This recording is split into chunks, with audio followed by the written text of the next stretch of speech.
Serving gin. In this lesson, we're going to be going through all the essential details that you need to be aware of when serving gin. The amazing thing about gin is that it is a drink that can be used in a number of different ways, the most popular being in cocktails and long drinks.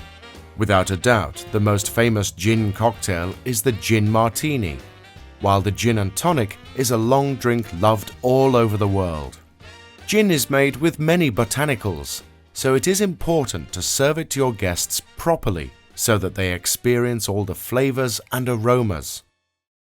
In this lesson, we will be going over service etiquette, taking the order, and presenting gin. Let's kick off the lesson with service etiquette.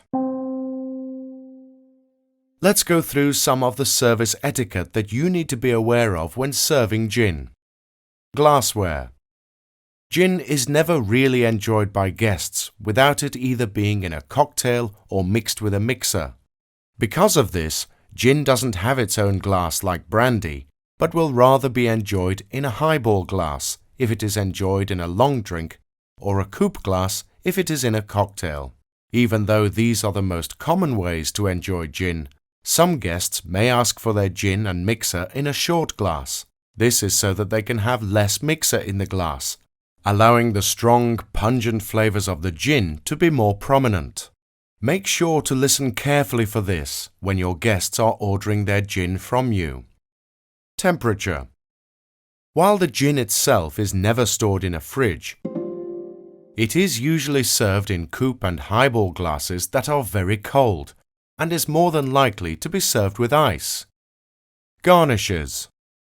When it comes to serving garnishes in long drinks that have gin as the main ingredient, the most popular garnishes are cucumber, lemon, and lime. Now let's look at taking the order. When taking an order for gin, you will need to listen for extra details when your guests are ordering it with a mixer. Let's take a look at how to take an order with gin. Step 1.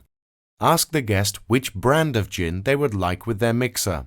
While guests may not have any particular preferences when it comes to brands of gin, it is always very professional to give them a choice of brands by letting them know which brands are available. Step 2.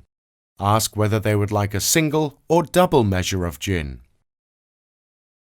Lastly, let's focus on presenting gin. When it comes to presenting the gin with a mixer, there are a few important steps that need to be followed. Place the gin in the correct glass for the drink. Fill the glass with ice. Remember that the mixer must never be added before it is served to your guest.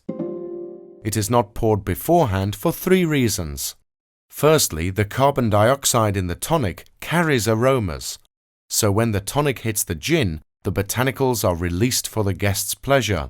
Secondly, the mixer will lose effervescence over time, so the guest should pour it themselves for optimal fizz.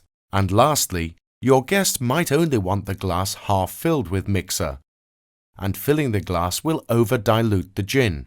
Once the drink has been presented to the guest, offer to pour the mixer for them.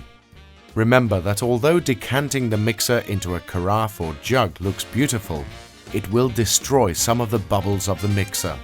Well done on finishing this lesson, and enjoy putting all that you have learnt into practice.